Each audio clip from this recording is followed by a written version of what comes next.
बच्चों, तो हमारा आज का क्वेश्चन है due to 10% reduction in the price of an item the number of customers increase by 25%, by how much percent will the shopkeeper's income increase और decrease.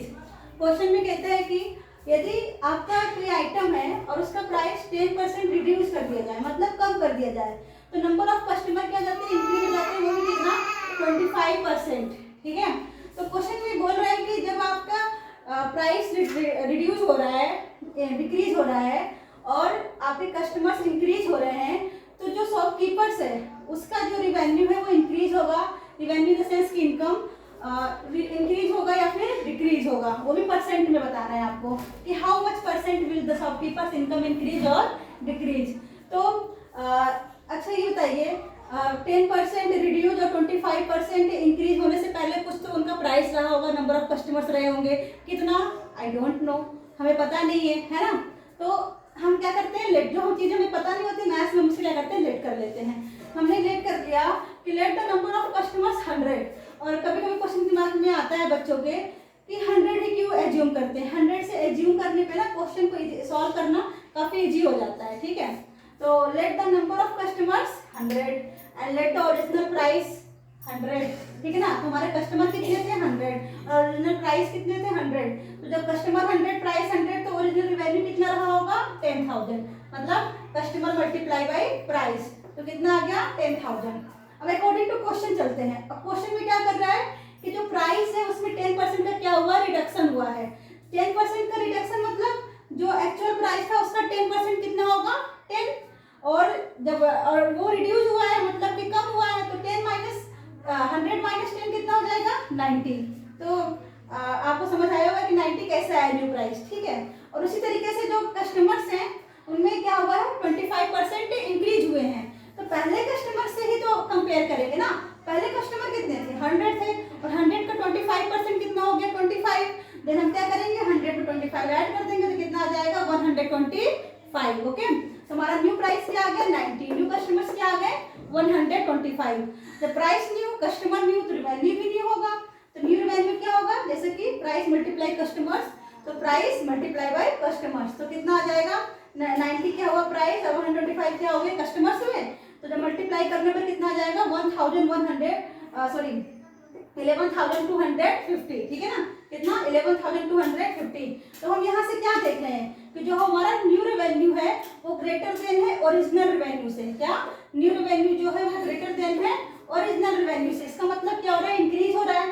पहले 10,000 था और फिर डिक्रीज और इंक्रीज करने पे कितना हो गया, तो 11,250। तो न्यू रिवेन्यू क्या हो रहा है, इंक्रीज हो रहा है। मतलब क्या हो रहा है, मतलब न्यू रिवेन्यू इंक्रीज हो रहा है, मतलब कि जो रिवेन्यू है वो कितना इंक्रीज होगा, तो कितना इंक्रीज होगा। तो जो पहला आपका ओरिजिनल रिवेन्यू था और जो आपका न्यू रिवेन्यू है उनका क्या निकाल लेंगे, डिफरेंस निकाल लेंगे। तो हमने इंक्रीज एज ए रिवेन्यू क्या निकाला, 11,250 माइनस 10,000, तो हमारा क्या आ गया, 1,250। अब चूंकि जो वैल्यू हमें क्या हो रही है, इंक्रीज हो रही है, तो एज ए परसेंटेज कितना इंक्रीज हो रही है, तो percentage increase as a revenue.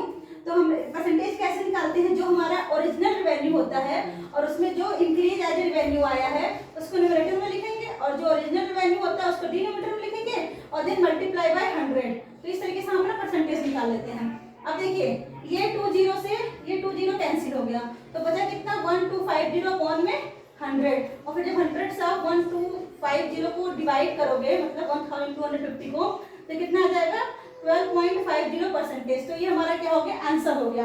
अच्छा बच्चों, आपको कैसे इसको आप देख के आसानी से डेसिमल लगा सकते हो। कैसे, देखो यहाँ पे 100 है ना, तो आप पीछे से काउंट करो, यहाँ पे कितने जीरो के डिजिट है, 2 जीरो के डिजिट्स हैं, तो 1 2 पीछे से काउंट करो, 2 नंबर से पहले क्या लगा देना है, आपको डेसिमल लगा देना है। इस तरीके से आप विदाउट डिवाइड के ही आसानी से आप इसको क्या कर सकते हो, चेक देख के ही डेसिमल लगा सकते हो। ठीक है ना, तो ये तो आपका हो गया क्वेश्चन का डिटेल मेथड।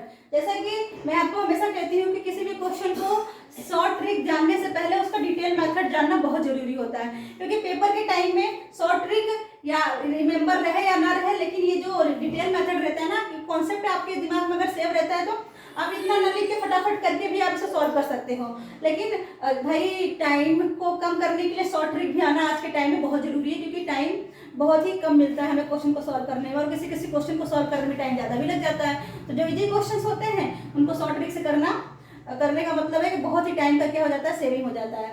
तो चलिए अब शॉर्ट ट्रिक्स देख लेते हैं हम कि इस क्वेश्चन को हम शॉर्ट ट्रिक से कैसे करेंगे। तो बच्चों सबसे पहले प्रोसीजर देख लेते हैं शॉर्ट ट्रिक का जो फॉर्मूला है। क्वेश्चन में जो भी फर्स्ट दिया हो आप उसे एक्स एज्यूम कर लो, कुछ भी एज्यूम कर सकते हो। तो मैं क्या कर रही हूँ, जो फर्स्टली दिया होता है उसे मैं एक्स एज्यूम कर रही हूँ, और उसके बाद जो सेकेंड में बात की गई होती है उसको मैं क्या करती हूँ, वाई एज्यूम करती हूँ। और उसके बाद अगर जो वैल्यू इंक्रीज हो रही होती है उसे प्लस से डिनोट करती हूँ, जो वैल्यू डिक्रीज हो रही होती है उसे माइनस से डिनोट करती हूँ। तो एक्चुअल इस तरीके के फॉर्मूले को सॉल्व करने के लिए हमारा एक्चुअल शॉर्ट ट्रिक का जो फॉर्मूला होता है वो क्या होता है, रिजल्टेंट मतलब जो हमारा ओवरऑल आंसर आएगा इक्वल्स टू प्लस माइनस। देखो पॉजिटिव होगा वैल्यू मतलब इंक्रीज हो रहा होगा तो पॉजिटिव लगेगा सिंबल, और अगर डिक्रीज हो रहा होगा तो क्या लगेगा, निगेटिव लगेगा। देन फिर वाई भी अगर इंक्रीज हो रहा होगा तो पॉजिटिव लगेगा, और डिक्रीज हो रहा होगा तो निगेटिव लगेगा। और चूंकि एक्स वाई में से कोई ना कोई एक निगेटिव मतलब इंक्रीज हो ही रहा होगा या फिर क्या हो रहा होगा, डिक्रीज हो रहा होगा, तो उनका जब एक्स और वाई मल्टीप्लाई करेंगे तो यहाँ पे जो आंसर आएगा वो निगेटिव ही आएगा, और डिवाइड बाई 100। और इसको अगर हम सॉल्व कर लेते हैं तो जो हमने इतना किया है एक लाइन में हमारा क्या आ जाएगा, आंसर आ जाएगा। चलिए देखते हैं, जैसे कि यहाँ पे क्या हो रहा है कि 10% डिडक्शन हो रहा है, मतलब कि एक्स हमारा क्या हो गया, एक्स हमारा 10 हो गया ना बच्चों, एक्स हमारा क्या हो गया, 10 हो गया। अब चूंकि यहाँ पे रिडक्शन हो रहा है मतलब क्या हो रही है, कमी हो रही है, यानी डिक्रीज हो रही है वैल्यू, तो हम यहाँ पे क्या लगा देंगे आपका माइनस, यानी हमारा वैल्यू क्या हो गया -10। और y जो हो रहा है हमारा क्या हो रहा है, इंक्रीज हो रहा है ना, इंक्रीज यानी 25, तो 25 जब इंक्रीज हो रहा है तो हमारा क्या जाएगा, पॉजिटिव। ठीक है, बस समझ में आई।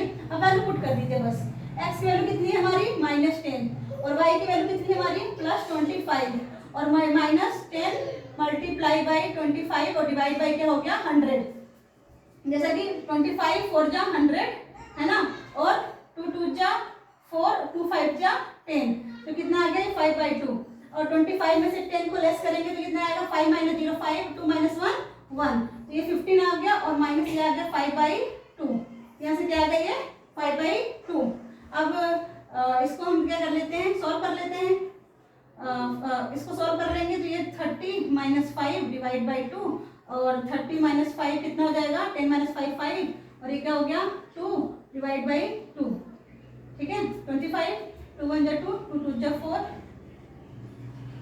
2 1 जा 2 2 2 जा 4, और 2 5 जा 10, ये हमारा 12.5% आंसर होगा। इसको काटने का एक और तरीका है, इसको मैं बता देती हूँ। अगर 10 मल्टीप्लाई बाई 25 और डिवाइड बाई क्या है 100 है, तो 10 से 10 कैंसिल कर दो, यहाँ पे 25 डिवाइड बाई 10 बचा ना, तो आप इसको डायरेक्ट यहाँ पे इसका क्या आंसर आ जाएगा 2.5, तो आप 15 माइनस 2.5 कर दोगे तो भी हमारा आंसर क्या आ जाएगा 12.5, ये हमारा क्या आ जाएगा आंसर। तो आई होप कि आप सबको डिटेल मेथड समझ में आया होगा, और डिटेल मेथड के बाद शॉर्ट ट्रिक आपको काफ़ी मोटिवेट करेगा, जिससे कि आप इसको समझ के देन इसको आप माइंड में रखोगे, पेपर के टाइम में आप इसका यूज करके क्वेश्चन को फटाफट क्या करोगे, सॉल्व कर लोगे। ठीक है, क्वेश्चन में कहीं कोई डाउट हो तो कमेंट बॉक्स में कमेंट जरूर करें। इस तरीके के क्वेश्चन को अगर आपको समझ आ रहा है और चाहिए तो प्लीज़ कमेंट करें, तो मैं ज़्यादा से ज़्यादा वीडियो बनाने की कोशिश करूँगी। धन्यवाद, जय हिंद।